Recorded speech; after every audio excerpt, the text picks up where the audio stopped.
There's the jingle again, guys. We are back for a season finale, a final episode of Casting Crowns of the series. Not necessarily forever. We may be back in the future for series 2, but we wanted to bring this series to a conclusion. Episode 24. 6 months ago we started this series. So here we are. You happy to be here, guys? Yeah, I'm very happy. It's sad it's over, really, but we'll see if we get what do they call it? Kind of get like rebooted for the next season. But an encore. An encore, yeah, an encore. To be honest, as soon as you said final episode, it reminded me of Line of Duty. So I know. I don't want to talk about that because I really it's still too soon, isn't it? Yeah, it's too raw. I have not seen a single one. Fiona sent me like a parody video of Line of Duty, and I still didn't want to watch it because even though it was supposed to be fun, it just reminded me of how annoyed I was. So disappointing. So disappointing. It's one of those where they probably set the bar so high for so long, and you just expected it to just be something that I'm not sure it ever could deliver to. No, I think that's probably right. Everyone was filled with. I mean, it did seem particularly weak, though. I think it was particularly bad. I think it's always hard to finish a series. Well, we'll find out today. But I think it is hard to finish a series well, but it felt like such a anticlimax. Yeah, anticlimax, underwhelming.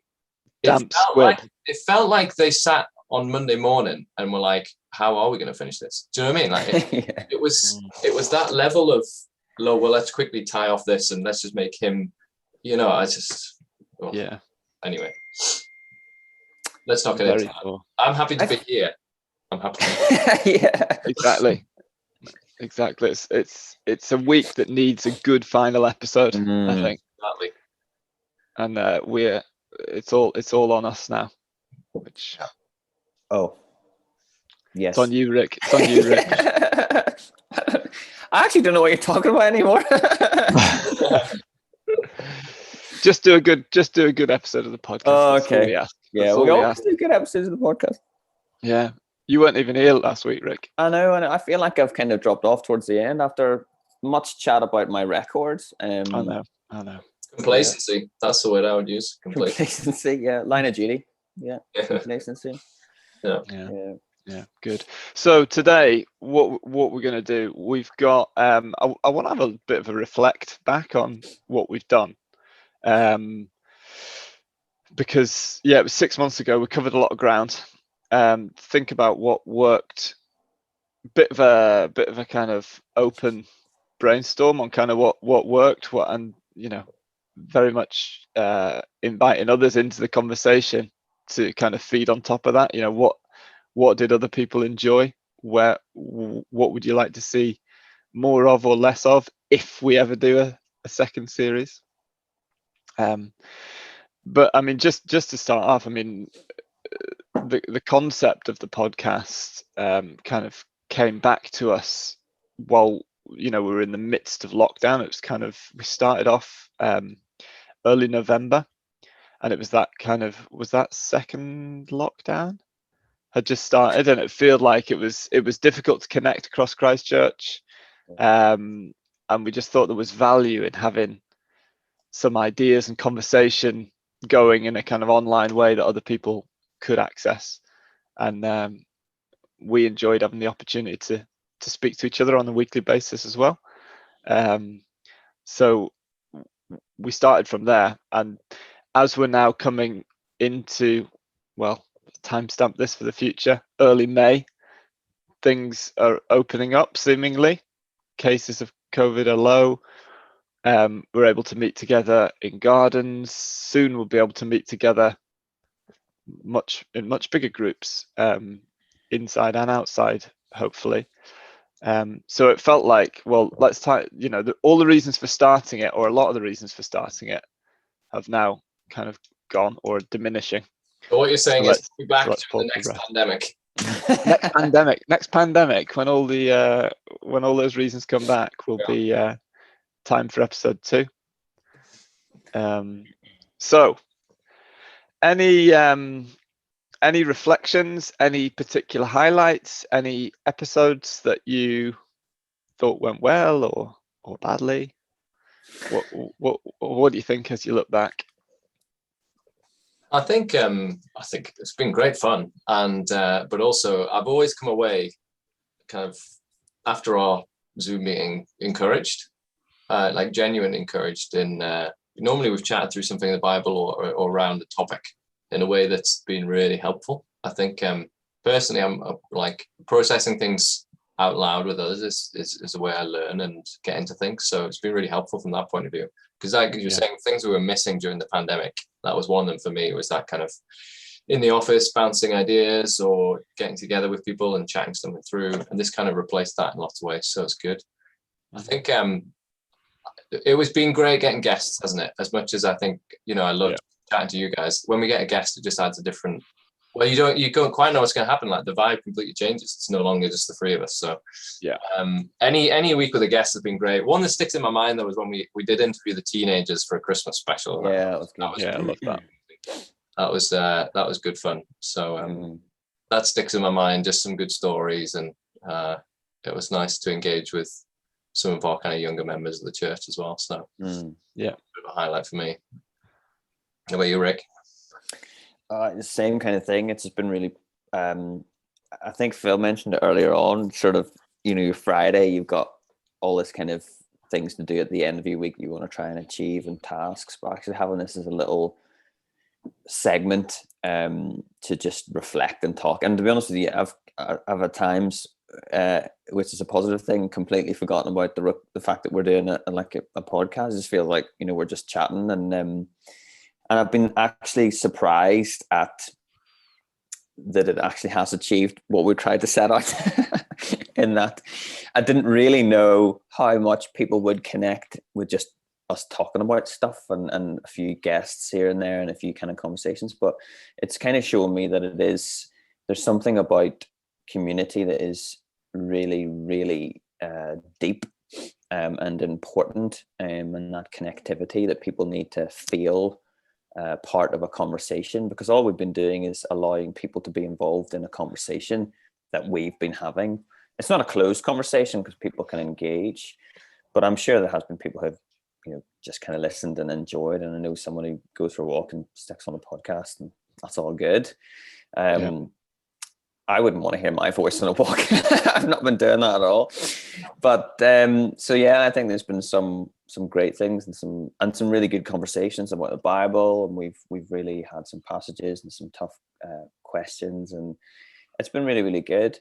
I as Luke said, the kind of guests have been great. We had a really good time with Becky Walker. I think we're talking about schools and during lockdown and all that kind of stuff. Crossings as well was a really good episode. Yeah. A particular highlight of mine, to be honest with you, across the series was Escalating Hugo, because it just was, I just needed to do something silly and pranky, and I'd been thinking about it for a while, and it's been like, right, let's do it. So I kind of enjoyed that video. You love making videos, don't you, Rick?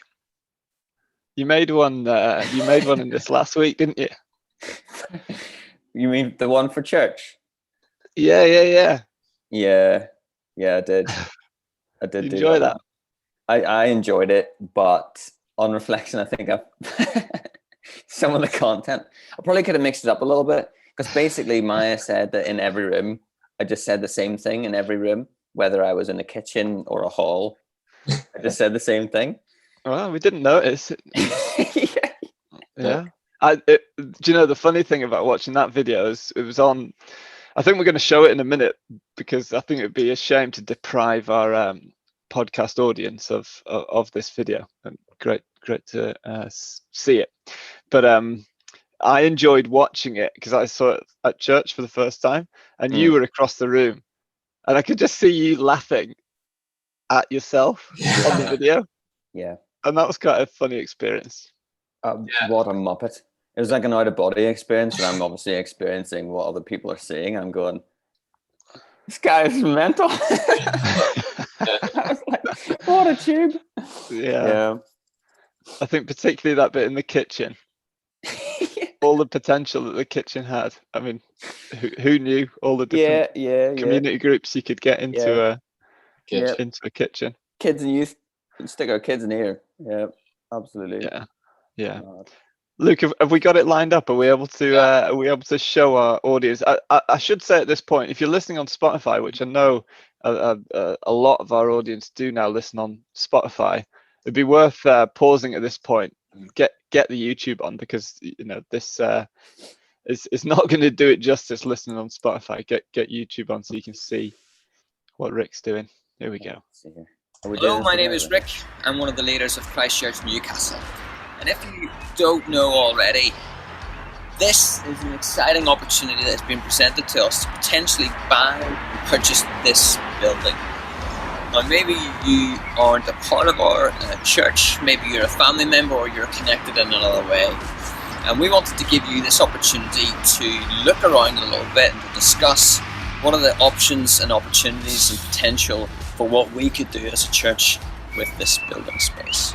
Now, it's important just to say one thing before we get inside, that we've been given full permission to do this. We're allowed to do this, so don't worry, that's all been checked out. But why don't you come on inside and we'll see what's going on inside. Welcome inside Heaton Methodist Church building.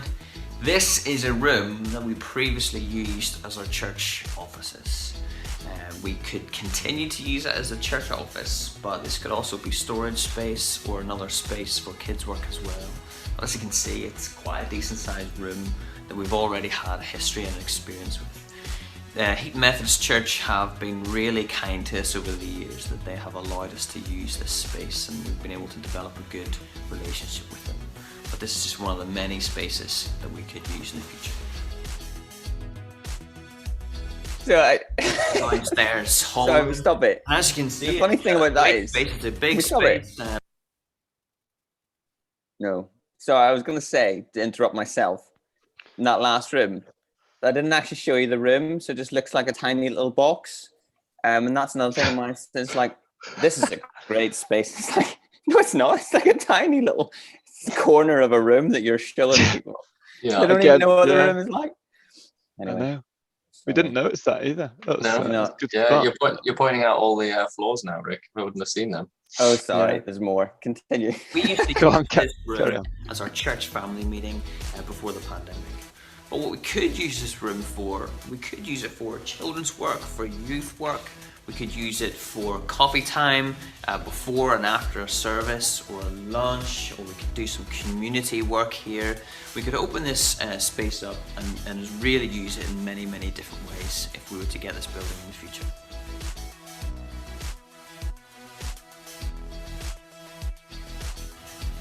This is the upstairs hall room. And if you remember, if you were here a few years ago, this is a room that we used to meet in for around 15 months or so. As a whole church. So as you can see, it's quite a big size, and we've done holiday clubs in here, we've done youth work in here, we've done all sorts of things in here. This is a really great space, but we could use this area for community things. We could use it for continued children and youth work. We could use this space as a way of doing lunches after churches as well. There's all kinds of ways that we could use this, and would seek to use this space if we were able to purchase this building. So is that the third room we're doing children's and youth work in? Yeah, it is, yeah. And lunches, not in the kitchen. Okay. And as you can see, this is a professional standard kitchen. The possibilities of using this room for all kinds of things are really endless. We could use this room for, again, lunches in church. We could use it for community space. We could really serve people in our community well, with all kinds of food and things from this room. So this is a great space that we potentially could also use. Oh dear. Oh no. It's very West Wing, walking through the corridors like that, isn't it? Yeah, definitely. Welcome to the main sanctuary space of Heaton Methodist Church building. And as you can see, this is a great space to hold a church morning. So at least you showed the room this time. Yeah, exactly. Bottom area, maybe a little bit more, with the option of increasing that in the top spaces here to the side and back. But as you can see, this space has potential to change it, maybe make it a little bit brighter, maybe change the carpets perhaps, we don't know. But as you can see, this is an area that we think we could fill with people from our church, but also expand to be able to fill it with people from this city so that we can tell them the great news of Jesus and proclaim the gospel of who he is and what he has done for us.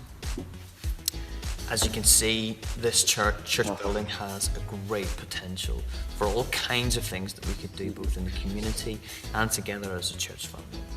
If you're part of our church family, would you consider continuing to prayerfully review your giving and seeing how you could partner in order to raise the funds available to be able to potentially purchase this church building? Sorry to put you through that again, Rick. It's just it's just good fun to watch your reaction to yourself, and we just thought the podcast audience has got to see this. It's such a good little video. So good, in fact, that Lukey and I have actually done a little bit of an extension to the video. Nice. We've recorded a kind of follow-up Okay. to this video in a similar style. Okay. So hopefully everyone will enjoy this and maybe see some of the same stylistic features that you drew out in the Heaton Methodist building. So Lukey, can we fire away? Phil and I have found another possibility, opportunity, option, potential, chance, idea for a space that we could use. And of course, the first thing to say, the most important thing to say, is that we do have permission to go into this space. Very important, but don't worry, we've sorted all that out. So should we head on in? Hey, you don't have to go in there. I'm now going to take you inside this space and just look really closely as I show you around and just get all the kind of detail of what we could use this space for. You can see from that how amazing this building could potentially be. This is another room with bags of potential. Just use your imagination for all the different things that we can do in here. You can hang your coat up. You can sit in here like I'm doing at the minute. It's so spacious. And just think about the number of kids groups you could get in this little space. You could get church lunches in here. I'm actually standing right now in the middle of an incredible space. I mean, this space could be used for community work, for youth and children's work. I mean, I just can't even picture all of the endless possibilities that we could use this space for. So guys, I'm now in one of the most impressive rooms in this whole building. It's absolutely fantastic, and you can see from the video that there's so much space. Just look at how much you could use it. Think of all the potential. You could have kids groups in here. You could play a full 11-a-side football game in here. You could do absolutely anything in here that you can think of. As you can see here, there's another space with massive potential. We could use this for youth and children's work, for community space, for children's work. We could use this for teas and coffees after. We could do lunches in here. This could even be our main meeting space. Maybe 200 people could be in here, and we could use it for youth and children's work as well. Take a look. And really, the possibilities are just endless. Now guys, I'm in the final room in the Heaton Methodist church building that I want to show you today. You've got an incredible, if you can see behind me, sea view from this room, and as ever, there's a limitless potential of what you would do in this particular room. You get all sorts of people in here. Use it for any kind of groups that you can imagine. Nice little window there. And as you can see, you've got all the facilities that you could want. The groups that you could get in here. You could do your cooking in here. You could do, well, just use your imagination to the kind of potential that a room like this would have for Christchurch Newcastle?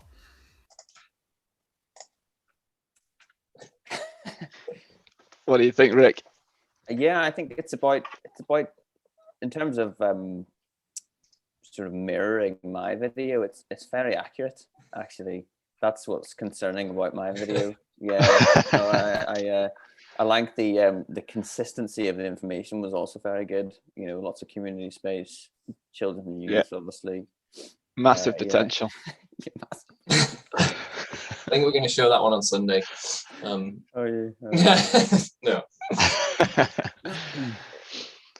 No, it's good. Yeah. It's an exciting. It is exciting. Obviously, the potential of the Methodist Church is great. Yeah. I'm pretty excited about it. Yeah, and the giving season is going well by all accounts. I think we'll get an update on Sunday, but sounds like it's gone very well. So, and obviously, it's a big. If we don't need to make any assumptions about what happens in the next. Well, really, it could be sort of three weeks. We might know 4 weeks, but again, if we could potentially do a podcast in the building. Podcast in the building, yeah. Together. So I'm sure there's more spaces to explore. We could do it in the kitchen.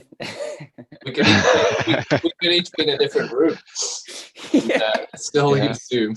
Yeah. But, I mean, I saw a lot of spaces that could be used for kids groups, but is there any that are suitable for a podcast room? I'm not sure about that. I'm sure we'd find one. Yeah. I mean, yeah, the possibilities are endless. Yeah. They are. Indeed. Good. Right. When we get to this time, we usually start talking about something a bit more serious. And I know we've done a bit of reflecting back on the podcast already, but maybe from a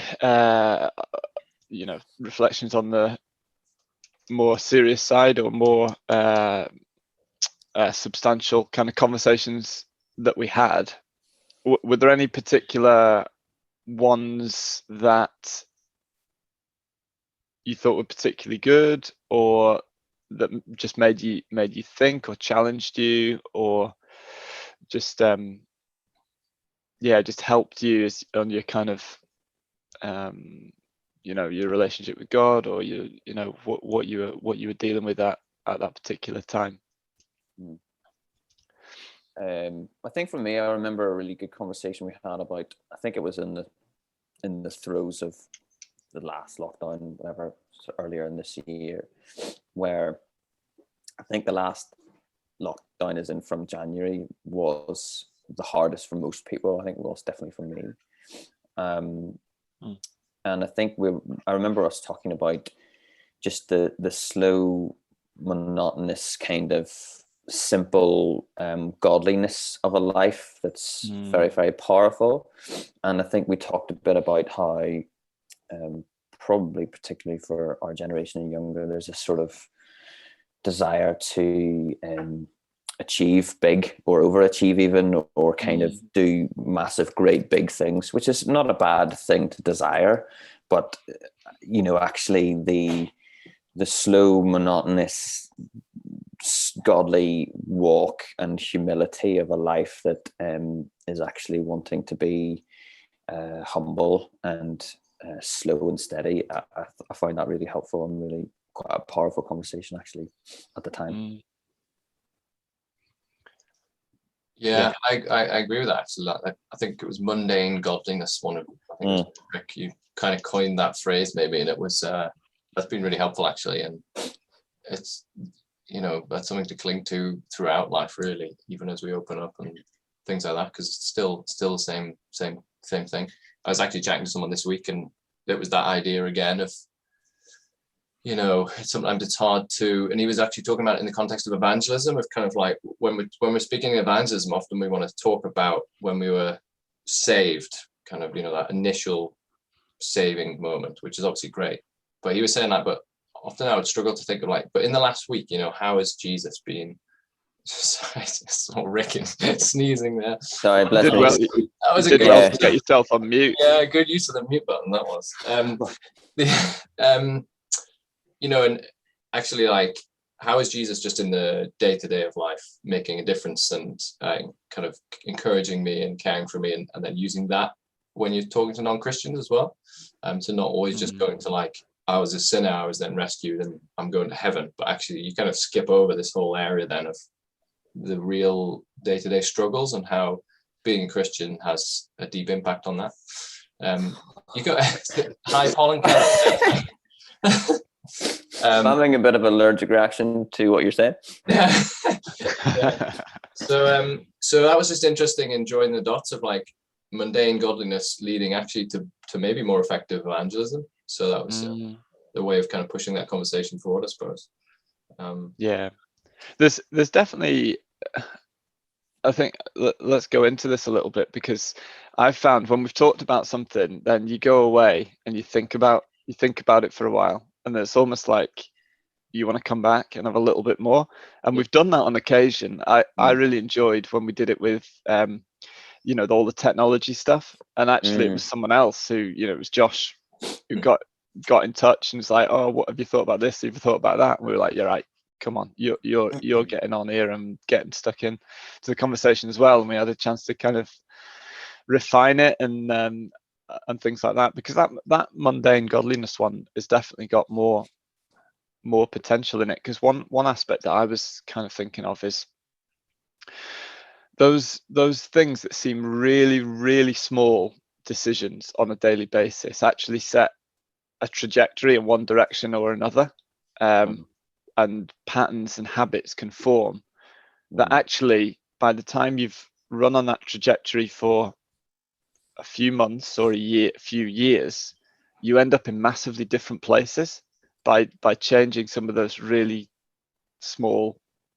daily decisions, and just that, that soft-heartedness and being willing to change, and those prompts that come in, how you respond to those feels very, very insignificant in the day. It doesn't really matter if I make the godly choice or not, but these kind of build on each other. When you make a godly choice, particularly when you kind of repent of something, it's easier the next day to say, well, I've repented now, I'm going a slightly different direction on that, and then you kind of set a trajectory in a particular way. But if you have that opportunity and you actually think, no, I like my own comfort, or the way I'm doing it, it's fine, I enjoy it, and you kind of have that little bit of hardening, then the next day you kind of harden yourself a little bit more, and then a week later you don't even realize that you're hardening. It's just like, that's what I'm doing. And fast forward a year or two, and that you can see how those different things go in totally different directions for something that at the time was mundane and small. And do you know what made me think of it? I was watching that, I don't know if you've seen it advertised or actually saw it, that Ian Wright program where he talks about his upbringing and mental health and things like that. Have you seen it? Yeah. You might have seen it advertised. And anyway, he had quite an abusive upbringing in his family. So he was talking about a lot of these kind of dynamics that played out, and then how he responded to them, and he got very, very angry, and certain things. And he tries to kind of go back and understand it a little bit more and unpick it, and it's really interesting actually. But it does get you to reflect on these kind of cause and effect things. And it's like, someone responded to me like that, and then I reacted against it, and then it escalated. And actually, you zap in some kind of forgiveness and repentance at that point in that relationship, and how might things have turned out very, very differently. And it's great to look back in 20 years' time and think, oh yeah, I see it now. Maybe I could have changed things. But you don't get to rewind in real life. And unfortunately, there's lots of things that are regrets that might have not been regrets if that kind of tenderheartedness had been there in the first place. But yeah, I think that's really powerful. This idea of, I wouldn't want to put psychology terms to it, but kind of reinforcement, positive reinforcement and growth in the gospel and in knowledge of who Jesus is and that depth. And that's not, that offer is for everybody.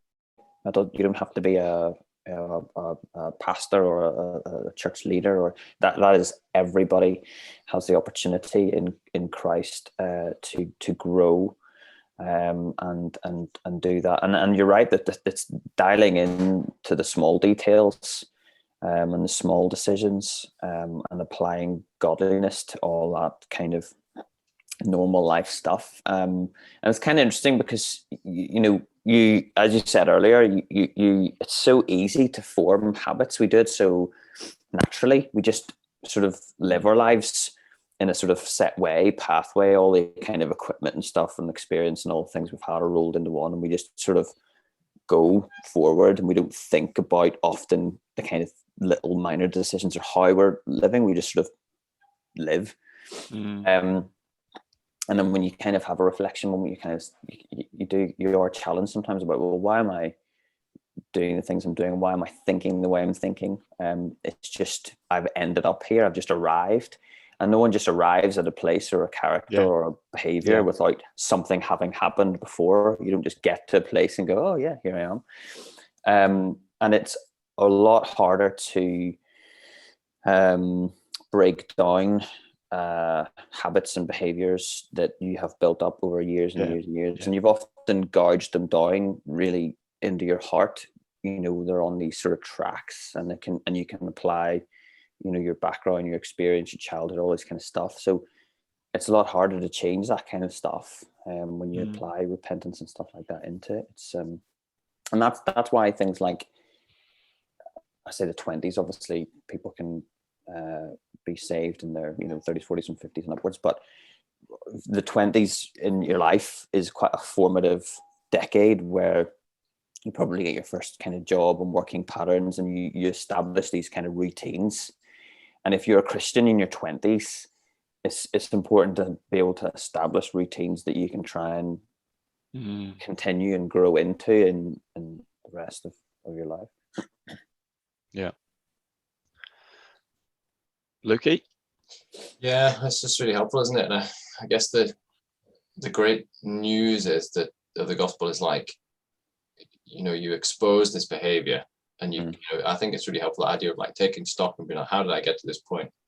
And it comes so embedded, and you kind of think like, how can I possibly change from here? Like, and people start to define themselves by it. I am an angry person. I am just like this. This is now who I am. And the gospel comes in and says, actually, like, you have the power to change, like, and that is what God's all about. Like, and it just helps showing that it is a miracle. Like, that's what has been challenging me, is that idea that those are kind of daily little miracles that happen when someone who's really angry shows patience, or when someone who's really selfish shows generosity, or that's God's work. And that's what we're talking about, isn't it, when we talk about what can look like mundane godliness is actually, when you take stock of it, it's like, wow, actually though, that is amazing. That person who's been rooted in this for so long is turning away, and they're doing something different.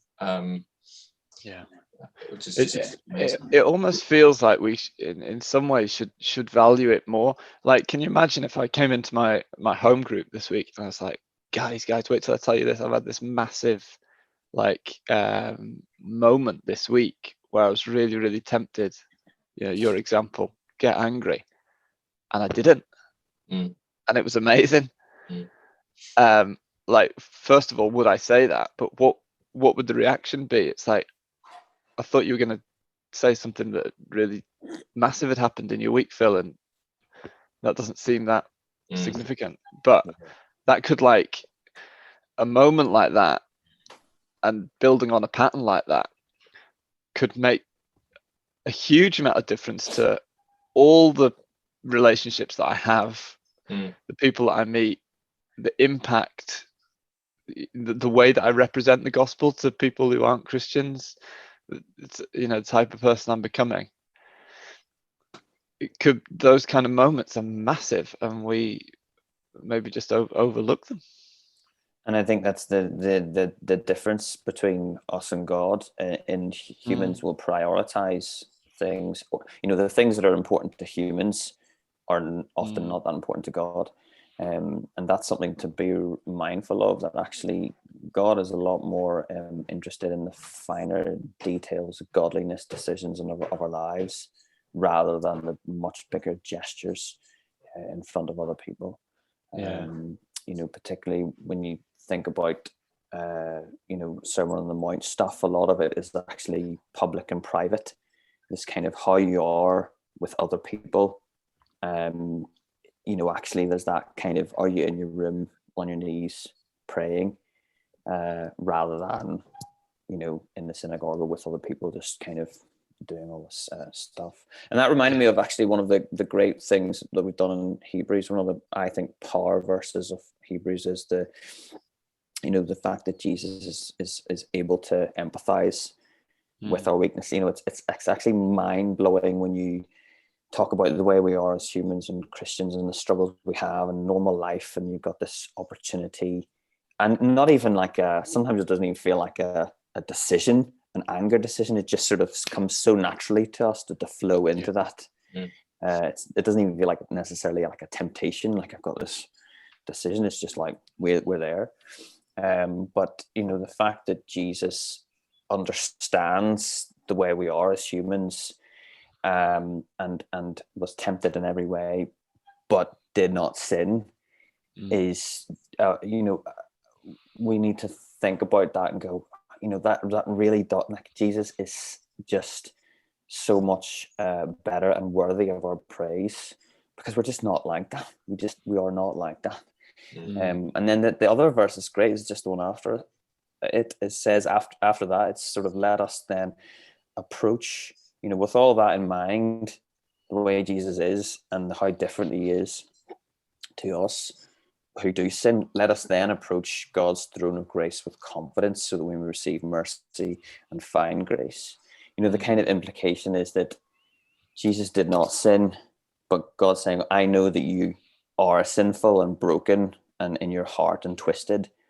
And with that in mind, because of how great he is, you can actually walk towards me. I accept you the way you are, all of your twistedness, brokenness, and you can confidently access grace and mercy. And like, grace wasn't enough, but it's coupled with mercy.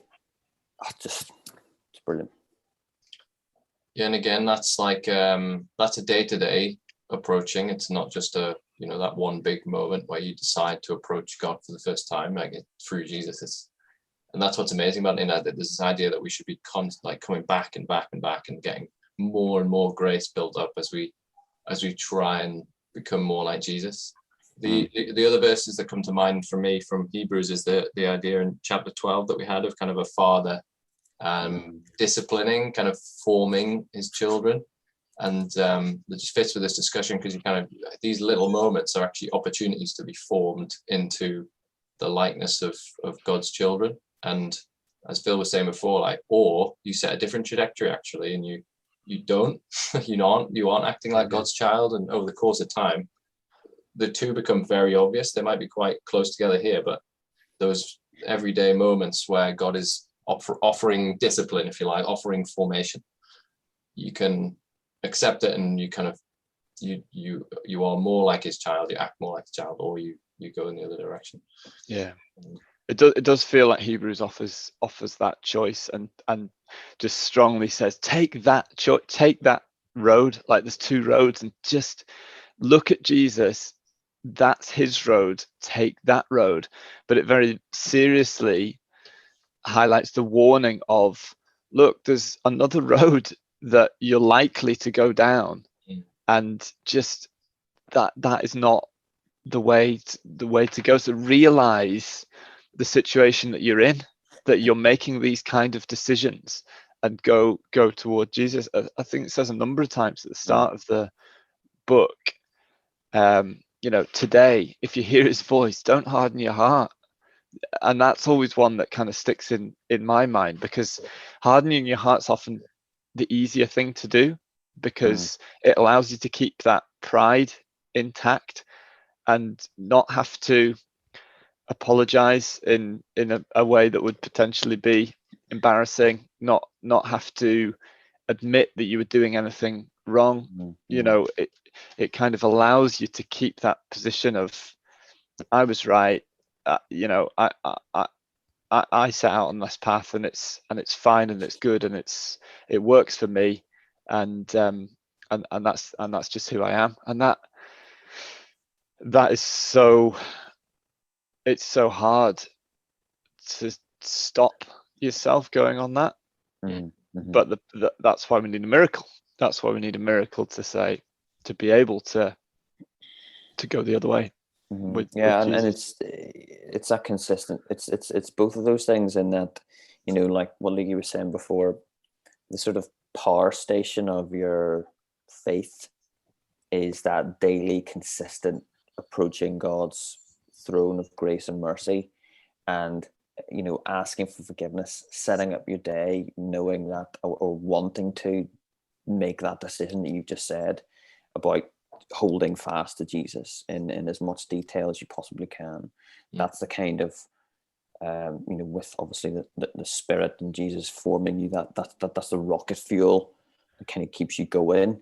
And the power to actually do that is in Christ Jesus. But the other scary thing about that is, we have, Hebrews sets out this decision about choosing and holding fast, but there's also this drifting away that's actually quite natural, the falling away.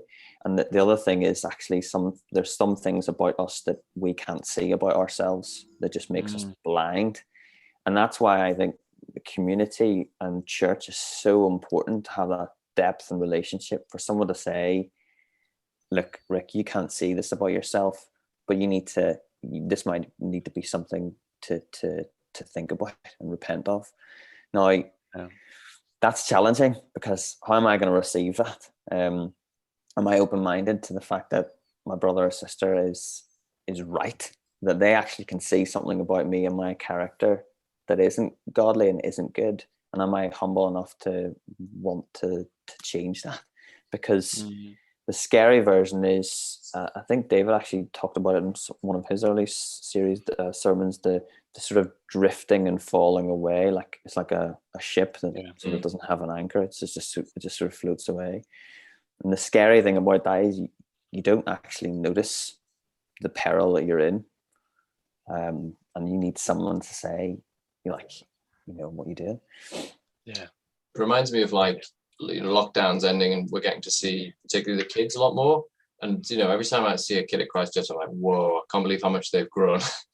And but when you see them week to week, you don't really notice, or day to day, you just don't notice until you suddenly look at like an old photo and you're like, whoa, like they used to be that small, and now that, and it's almost a unique opportunity. It'd be interesting of as Christians, we should notice a difference like a year on. Like you should actually, in people well, you should be like, whoa, like you've grown in your patience, because we keep coming back to anger. You've actually in the day-to-day choices that should then make a difference over time that is kind of noticeable when you take stock. And it'd just be interesting, wouldn't it, as we come together and we're all saying, oh wow, look at that kid's so massive now and they're at school. Will there be any kind of feel of, oh wow, like I haven't seen you for a year and a bit, but I can tell that you've grown in this area of the Spirit, gentleness or something like that.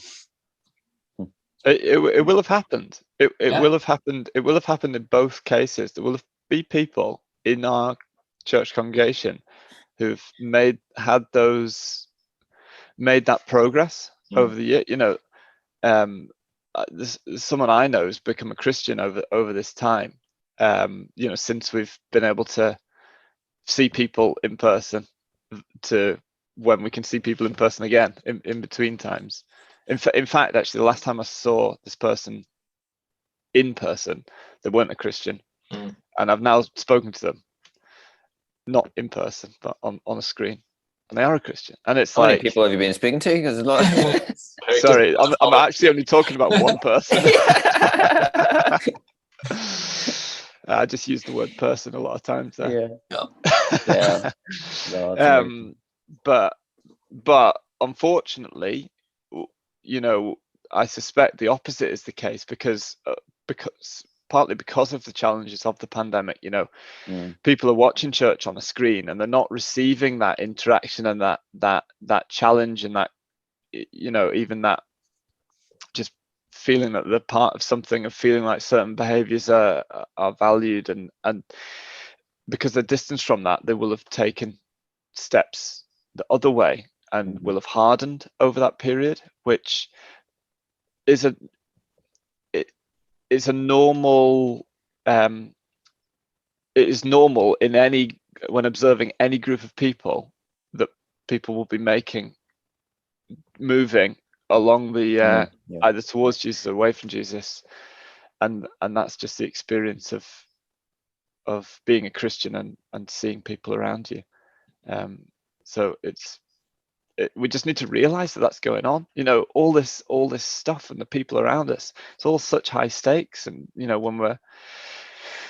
when the end comes and Jesus comes back, and we'll see all this thing with a renewed perspective. But it just feels like now is the time. Now's the time for all these decisions that will be eternally significant, and some of them that we don't even notice. Yeah, definitely. And what would you say then, looking, Phil, about perhaps someone who's struggled, who feels really disconnected, which is part of the reason why we did this podcast, and now we're starting to kind of open up again, and there's maybe a nervousness about coming back to church, not just for the coronavirus, but it's actually just quite hard to have had a whole year more of not being in a room of people to going into a whole big massive room. What would you say to someone who is sort of in that position?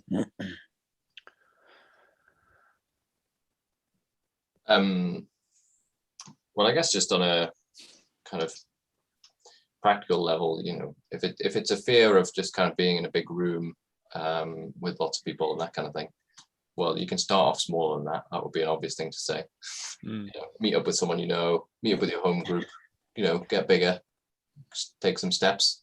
But I guess if we're talking more about, there's a kind of spiritual nervousness because maybe they feel aware, like, of this kind of thing has happened, if they've drifted or that kind of thing. Well, the great consistent news in Hebrews is the throne of grace that we approach. So that's what you've got to keep in mind, and that your fellow Christians in your community are there to, yes, we're there to make sure you keep going, but that's in a kind of sphere of grace, atmosphere of grace. So like humility and the word is encourage, isn't it? And that's what we're trying to do rather than judge. It's encourage. So I guess that would be my hope, would be that someone like that would come along and find, grace upon grace for them as they find it difficult to come back. I don't know if you want to add anything, Phil. Yeah, I think we always think when it's ourselves, if we're coming back and maybe kind of acknowledging that we've been going away, and actually we want to set that right, and we don't quite know how to do it, or there's certain things that we need to talk about. We've always got that fear within us that we'll be looked at and go, what are you doing? You were going away. We can't have you in our church anymore. All these irrational fears of like how we'll be responded to, when actually, how many, if someone came to me and said that today, I'd be like, this is incredible that you're acknowledging, you can see this, and this is exactly what Hebrews encourages us all to do. And like, brilliant, let's pray, let's talk about it, let's kind of get you kind of pointing back in the right direction again. And it'd be such a positive step. But when it's us with our stuff, we feel embarrassed about it and ashamed about it a little bit, and it prevents us from opening up in that way. So yeah, I'm talking to myself, really. It's like, when you notice that in yourself, like, talk to your brothers and sisters, someone that you trust, and that's the encouragement that God gives us, those people around us, to keep us back on the right track. It's such a positive thing. Right, guys, this is it. The end of an era. The end of a season. Yeah, is that definitely. Kingdom Matata. Era's probably a bit dramatic. The end of an age. Age is less dramatic than era. Yeah. I know. I'm sure we'll be back one day.